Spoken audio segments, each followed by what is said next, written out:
vou ler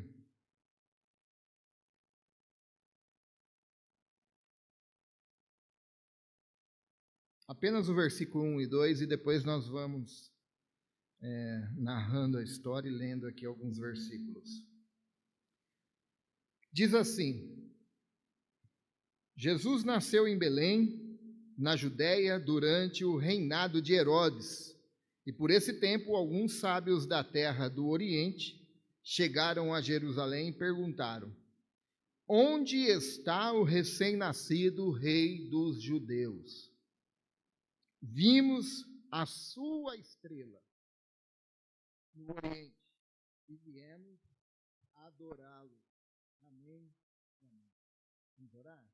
Pai, em nome de Jesus, que o Senhor ministre a tua palavra ao nosso coração. Precisamos ouvir a tua voz. Tenha misericórdia de nós. Tenha misericórdia desta igreja, Senhor. Fala conosco nesta noite. Em nome de Jesus. Amém. Amém. Bom, nós demos aqui no capítulo 2 de Mateus, nós demos um salto na história do nascimento de Jesus, porque nós vamos meditar semana que vem sobre o nascimento de Jesus. Mas nós demos esse salto na história do advento, que provavelmente é cerca de 2 anos ali após o nascimento de Cristo. Quando aqui os sábios vão ver Jesus, eles vão e vêm em uma casa. Não é ali, não o vê na manjedoura. E também quando Herodes manda matar as crianças com menores de 2 anos, a Bíblia nos diz que ele fez isso porque essa foi a indicação dada pelos sábios quando ele lhe perguntou aos sábios quando que eles viram essa estrela. Então esse presépio que você vê por aí, que tem os 3 sábios, em alguma tradução magos, que a Bíblia não fala o nome deles, mas a tradição diz o nome, então não tem como confirmar o nome dele. Não foi bem essa a história ali desse presépio, né? Então o texto vai deixar bem claro para nós que quando esses sábios foram até Jesus, Jesus já havia nascido e foi até a casa onde Maria estava, juntamente com José. Então nós demos esse salto na história. E esse relato dos sábios encontra-se somente aqui no Evangelho que escreveu Mateus. E o propósito principal de Mateus, aqui relacionado ao nascimento de Jesus, é essa recepção que o mundo deu ao rei messiânico que havia nascido. Alguns o homenagearam, alguns o adoraram, alguns o rejeitaram. A estrela do rei dos judeus, o rei messiânico. Como assim? Como que eles sabiam disso? Bom, alguns teólogos defendem que esses sábios eram prosélitos judeus.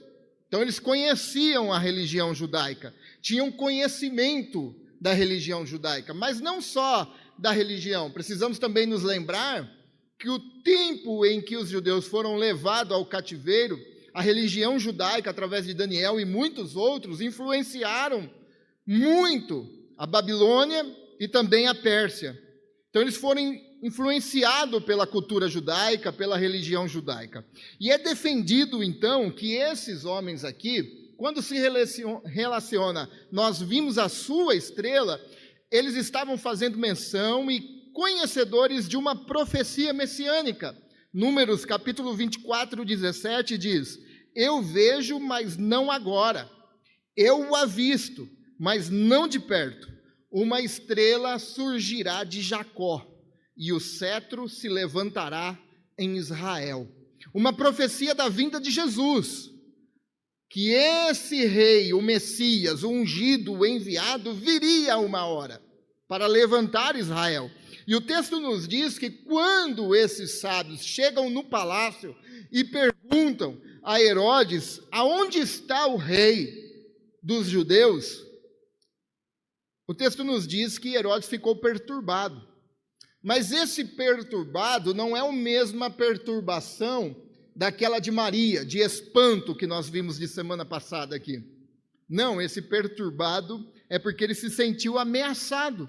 Ora, quando você está num palácio e tem alguém assentado no trono, você entra no palácio e pergunta onde está o rei logicamente está dizendo, oxe, não está me vendo aqui? Será que existe outro rei? Então isso trouxe perturbação ao coração de Herodes. E essa pessoa, então, quando ouve uma coisa dessa, sendo ele o rei, fica alarmado. E essa perturbação é exatamente o que o Natal significa. É exatamente o que Cristo e o Evangelho é. Pois a primeira coisa que nós vemos aqui no texto é que essa mensagem da vinda do rei, procurando esse rei no palácio, a qual o rei não era aquele que estava sentado, sendo Herodes, mexeu com Herodes e mexe com muitos até hoje, porque ameaça o reino do eu, ameaça o nosso ego, ameaça o nosso orgulho, nos ameaça. Ora, Mateus capítulo 2, versículo 2 diz: onde está o rei nascido, o rei recém-nascido, o rei dos judeus? Vimos sua estrela no oriente e viemos adorá-lo. Ao ouvir isso, o rei Herodes ficou perturbado, e com ele todo o povo de Jerusalém. Depois que os sábios partiram, um anjo do Senhor apareceu a José em sonho e disse, lá no versículo 13 agora, levante-se, fuja para o Egito com o menino e sua mãe, fique lá até eu lhe dizer que volte, pois Herodes vai procurar matar o menino. Quando Herodes se deu conta de que os sábios o haviam enganado, ficou furioso. E então enviou soldados para matar todos os meninos de 2 anos para baixo, em Belém e aos seus arredores. O relato bíblico é um relato de medo, de derramamento de sangue, de injustiça, de ganância pelo poder. Herodes tinha fama já de aniquilar todos aqueles que traziam perigo ao seu trono. Fama essa, tal ponto que o imperador Augusto disse certa feita, e isso está nos relatos históricos, que é melhor ser um porco de Herodes do que ser os filhos de Herodes. Por quê? Porque Herodes não poupou a sua própria mãe quando ameaçou tirá-lo do trono. Matou a sua mãe. Herodes matou a sua esposa Mariane. Herodes matou seus 3 filhos, Aristóbulo, Alexandre e Antípater. Matou mais de metade do sinédrio também quando ameaçaram o trono de Herodes. Herodes matou diversos tios dele e diversos sobrinhos dele. E então o imperador, certa feita, quando chama Herodes vir até a Roma, o imperador Augusto disse que era melhor ser o porco de Herodes do que ser os filhos de Herodes. Sendo você rei, e de repente aparece alguém, pense você, se dizendo rei, um dos dois vai ter que desistir de ser rei, certo? Porque o trono pode ser ocupado por uma só pessoa. Só uma pessoa pode ocupar o trono. Então, o que eu quero dizer com isso? Que Cristo é rei. Os sábios foram reverenciar o verdadeiro rei, Jesus Cristo, o Salvador. Isso trata-se, então, de uma reivindicação de autoridade absoluta. Isso trata de um chamado de lealdade incondicional de todos os seus súditos. Cristo é o nosso rei, amém? E sendo Cristo o nosso rei, ele reivindica de nós uma autoridade absoluta, lealdade incondicional, E é inevitável que desencadeie em nosso coração, quando nós escutamos isso pela primeira vez, uma profunda resistência do coração humano. Por quê? Romanos capítulo 8 nos diz, versículo 7, pois a mentalidade da natureza humana, ela é sempre inimiga de Deus. O homem, se não haver essa ação divina no coração do ser humano, essa transformação pelo Espírito Santo, nós nunca nos dobraremos diante do Rei Jesus Cristo. Nós nunca o aceitaremos como Rei absoluto e Senhor da nossa vida. É por isso que Ele nos chama pelo nosso nome, nós ouvimos o chamado de Deus e, como ovelha de Deus, nós começamos a seguir o nosso bom pastor. Mas por quê? Porque nessa ação divina do chamado de Deus, houve a transformação por meio do Espírito Santo no nosso coração. Porque se não fosse assim, nem eu e nem você aceitaria se dobrar diante de Cristo, o Rei dos Reis. E o apóstolo Paulo continua dizendo, nunca obedeceu às leis de Deus e nunca obedecerá. Por isso, aqueles que ainda estão sob o domínio de sua própria natureza humana, não podem agradar a Deus. Se não houver essa transformação divina, ninguém consegue obedecer, não há quem busque, não há quem agrade, é impossível isso. Então, no nosso coração humano, há uma voz que diz, ninguém fala para mim o que eu devo fazer ou não. E essa voz que teve no coração de Herodes, há no coração de todo ser humano. Ninguém quer dar o controle da sua própria vida a outra pessoa. Ela quer ser o seu próprio dono do seu destino. Ela quer conduzir o seu destino. Agora aparece um rei, querendo ocupar um trono. E nesse trono tem um outro rei. Alguém tem que desistir disso. E a verdade é, irmãos, que cada um de nós deseja que o mundo gire à nossa volta em função das nossas necessidades e desejos. A verdade é essa. O nosso coração é pecaminoso. Portanto, em cada coração existe um pequeno rei Herodes. Em cada coração existe um pequeno rei Herodes que não quer dividir o trono, o seu coração, com ninguém. Ainda tem muita gente, mesmo cristã, querendo ter o controle de tudo. Ainda tem muita gente querendo não abrir mão do seu próprio eu e assim não deixando o Rei Jesus assentar no trono do teu coração. E Jesus não senta na metade do trono. Ou ele senta absolutamente, plenamente, dominando toda a nossa vida, ou ele não senta. Porque não pode ter dois ocupando o trono. É por isso que Jesus disse que deveria aquele homem deixar que os mortos enterrassem os próprios mortos. É por isso que Jesus disse àquele jovem rico, vai e vende tudo o que tem. É por isso que Jesus disse várias e várias vezes, peneirando quando tinha uma multidão seguindo ele, e dizendo, se você não abrir mão do seu próprio eu, se você não tomar a sua cruz e me seguir, você não é digno de mim. Por quê? Porque no trono do nosso coração, Jesus quer assentar ali e ele conduzir todas as áreas da nossa vida.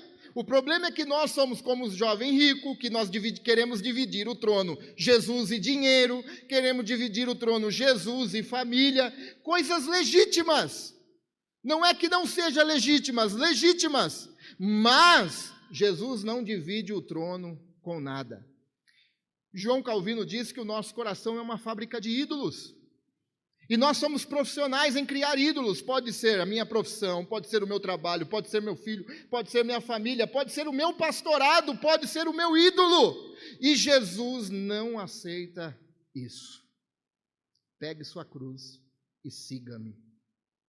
Abra mão. O problema é que tem muita gente cristã, que se diz cristã, não querendo abrir mão ainda do seu próprio eu e assim não deixando Jesus assentar plenamente no trono do coração do ser humano. Confessar a Cristo como Senhor implica estabelecer um trono no centro das nossas vidas.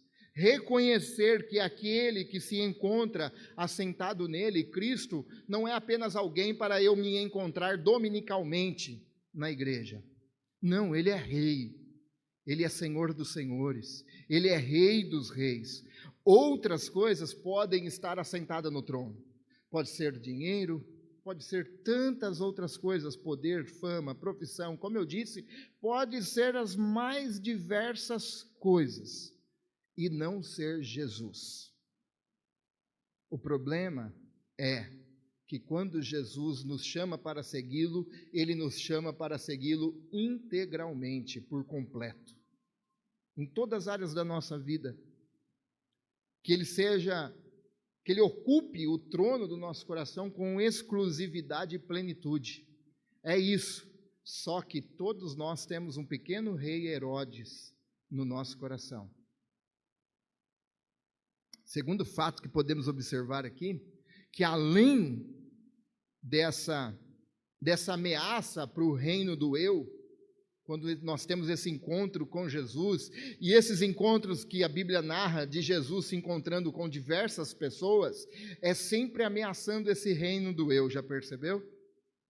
É sempre abrindo mão do seu eu, abrindo mão da sua própria vida, aquele que dá a sua vida ganhá-la-á, Jesus diz.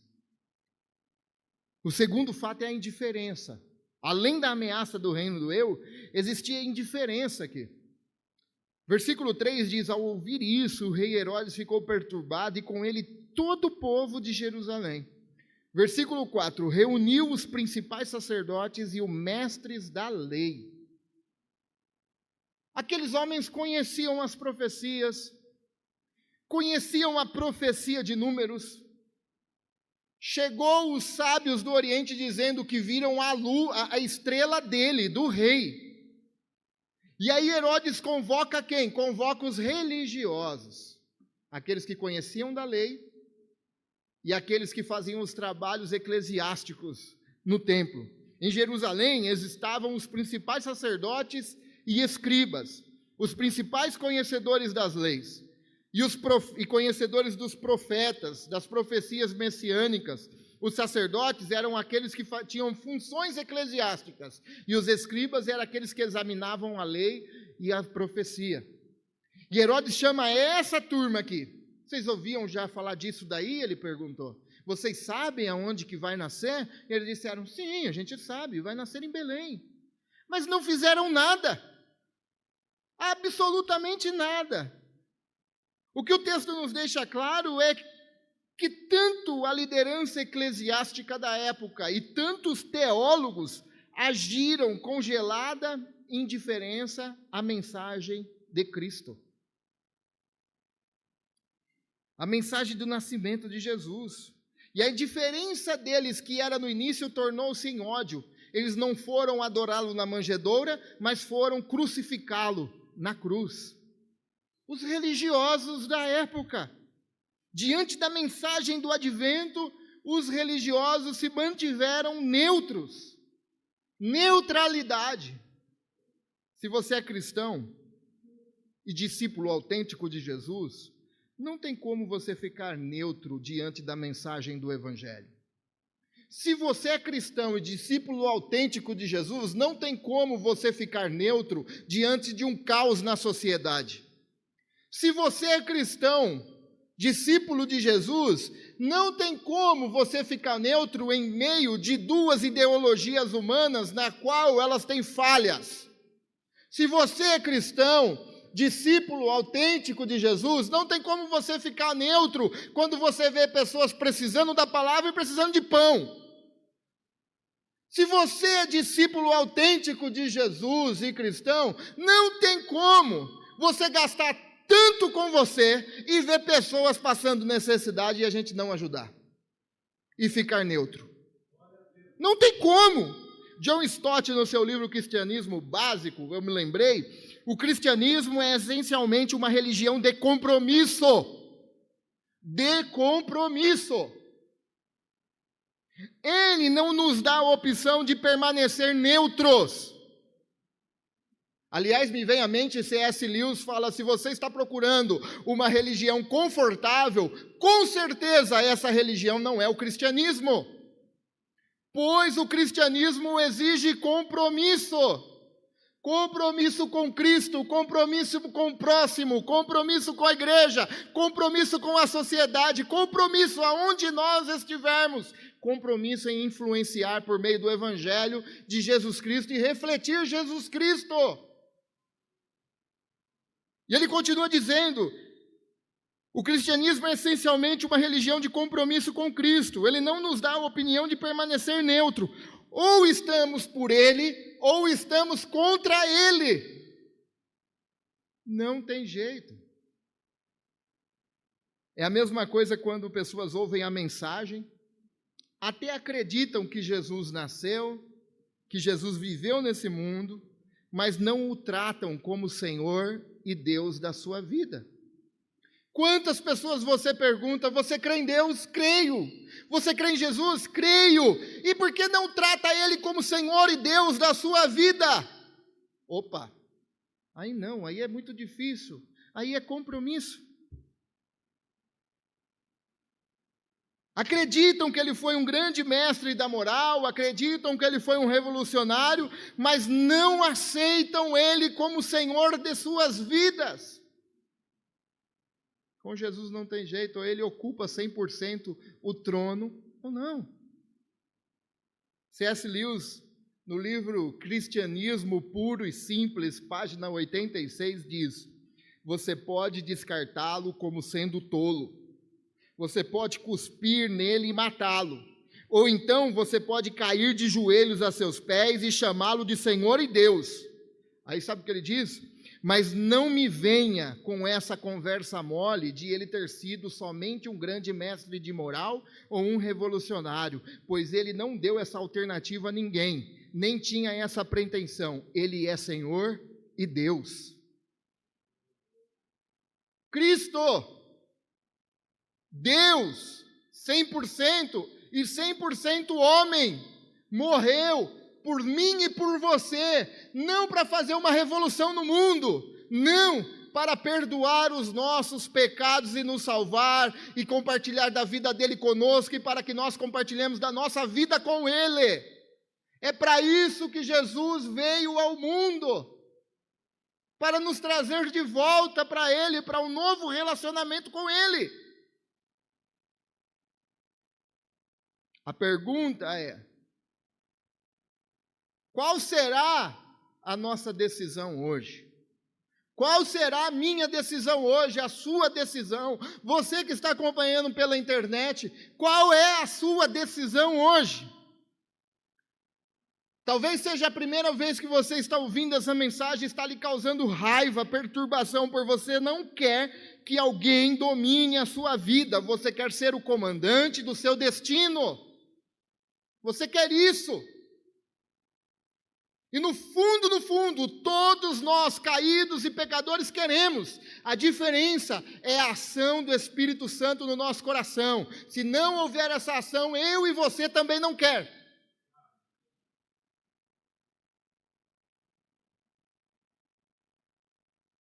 Pode ser perturbação, pode ser raiva, mas às vezes pode ser apenas indiferença.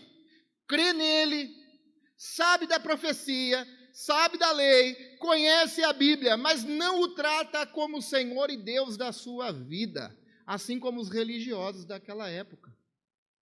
Eles sabiam o que eram, sabiam aonde ia nascer. Opa, a reação da pessoa sendo conhecedora, peraí, eles disseram que viram uma estrela? Essa estrela é a estrela da profecia messiânica. Opa, Herodes quer saber quem é. Nós vamos falar aonde vai nascer? A gente conhece Herodes. Ou vamos nós, assim juntamente com esses sábios, que foram e adoraram? Não, crê, sabe, conhece, mas ficam neutros. Não tomam posição diante da sociedade, não tomam posição diante da autoridade do governo, não tomam posição diante de Herodes, não tomam posição, até a cidade de Jerusalém fica perturbada. Mas sabe o que Jesus diz lá no seu ministério? Ah, Jerusalém, Jerusalém, se os milagres que foram operados aqui fossem operados em Tiro e Sidom, lá onde as pessoas são chamadas de cães, eles creriam muito mais do que vocês. E Jesus chora olhando para Jerusalém. Jerusalém fica perturbada juntamente com os religiosos. Talvez o seu sentimento não é de raiva, não é de perturbação, mas é de indiferença com Jesus. Crê nele. Até sei o que Jesus representa para mim. Mas isso não muda nada na minha vida. Opa! Não muda porque ele não está sentado 100% no trono. Por causa disso. Até creio, até sei o que ele representa, mas não muda na minha vida, não muda no meu relacionamento com ele. Qual é a nossa escolha? Qual é a nossa decisão? Nós podemos ter raiva, podemos ser indiferentes, mas também podemos ser como sábios, que foram até Belém, se prostraram e adoraram o Rei dos Reis e Senhor dos Senhores. Nós podemos ter a mesma posição deles. A pergunta dos sábios, que nós lemos aqui no início, continua ecoando até hoje. Continua ecoando. Onde está o rei? Se eu te perguntar hoje, onde está o rei? Quem é o rei? Quem domina o teu coração? Quem ocupa o lugar de Deus no teu coração? A pergunta desses sábios ainda ecoa aos meus ouvidos e com certeza ecoa ao seu ouvido. Onde está o rei? O que tem assentado no trono do teu coração? Quem é o rei? Será que ainda há um pequeno rei Herodes aí no seu coração? Opa! Se me oferece risco, se me oferece perigo, eu elimino ele. Porque eu sei o que é melhor para mim. Sabe nada, irmão. A gente não sabe é nada. Deus sabe o que é melhor para nós. A gente sabe por aquilo que nós vemos e apalpamos. Mas quem foi que disse que aquilo que nós vemos e apalpamos é melhor para nós? Há alguma coisa melhor do que Deus nos dá, Ele próprio? Não tem nada melhor. Eu fui fazer uma capelania ontem, levar uma reflexão lá em Montemor, numa empresa, e a empresa é de um grupo da Natura. Até brinquei com a Gra ontem, porque o CEO do grupo estava lá. Eu falei, Gra, eu nunca tinha visto, eu acho, um milionário assim, frente a frente, mas eu acho que eles nunca tinham visto um pobre também frente a frente. Eu falei, então, já era.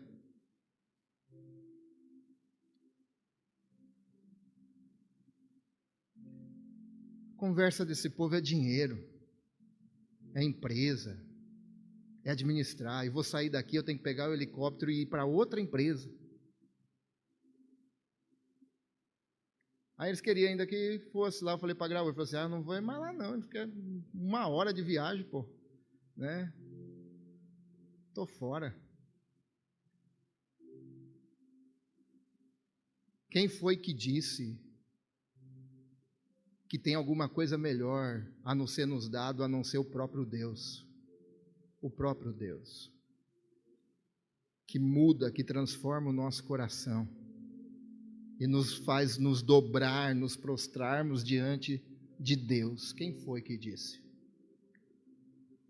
Tudo é passageiro. Pessoas vivem numa loucura, numa doideira aí, sabe?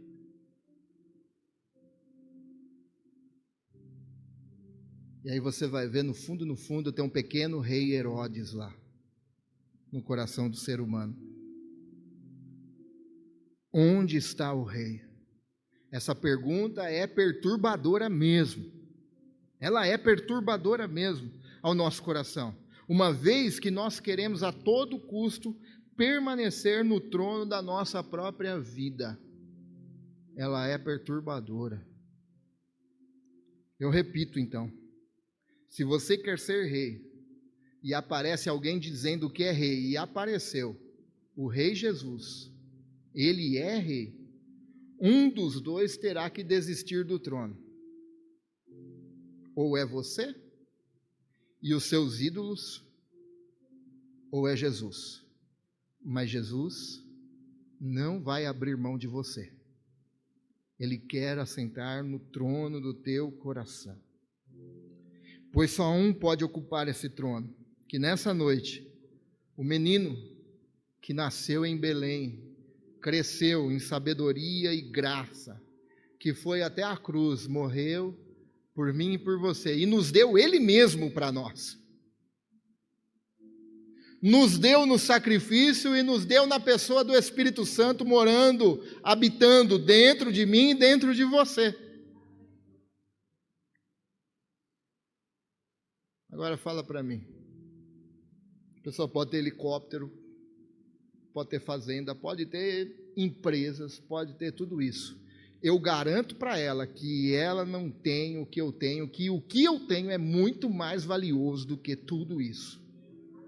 A pessoa de Deus habitando dentro de mim, miserável, pecador, cheio de mazela, um vaso de barro quebrável, mas esse tesouro bendito dentro de mim e de você. Esse Cristo se deu por nós, se doou por nós, o homem santo que ressuscitou ao terceiro dia. Que esse homem venha se assentar no trono do nosso coração, pois a mensagem do Natal é essa, que o Rei dos Reis entrou na história, reivindicando a autoridade absoluta, dizendo: meu reino não é desse mundo, não é nesse trono que eu vou me assentar hoje, Herodes, não é nesse mundo o meu reino, o meu trono é no coração do ser humano que eu escolhi antes da fundação do mundo, é aí que é o meu trono, meu reino não é desse mundo. Que esse nosso coração seja,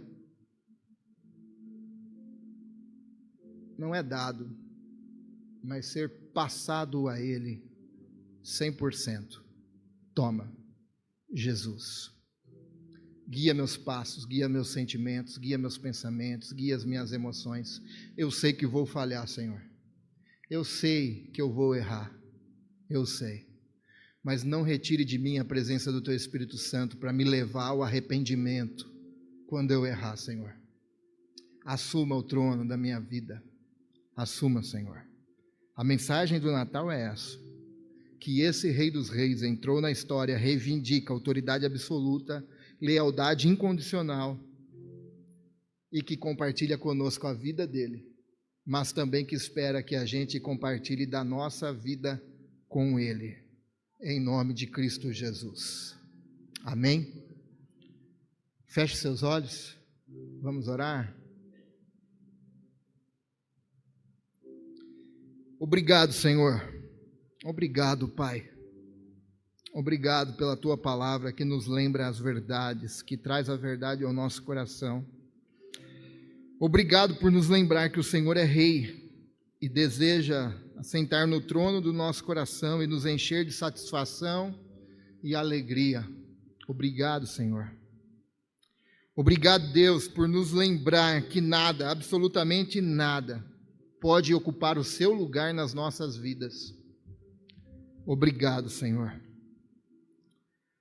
Obrigado, Senhor, por perdoar os meus pecados, por perdoar as minhas falhas, as minhas transgressões, pois eu peco em pensamentos e atos e palavras, Senhor.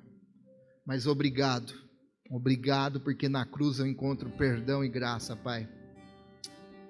Ó Deus, em nome de Jesus, que o meu coração possa ser devotado a Ti, 100% dele, que todas as áreas da minha vida o Senhor possa ter domínio, em nome de Cristo Jesus, e transforma meu coração, Pai. Obrigado, Deus, pela Tua palavra, que o Teu Espírito continue ministrando ao nosso coração tudo aquilo que o Senhor tem para nós. Em nome de Jesus, que essa palavra como semente venha germinar, crescer e dar frutos para a glória do Teu santo nome sempre, para a honra e glória e louvor Teu.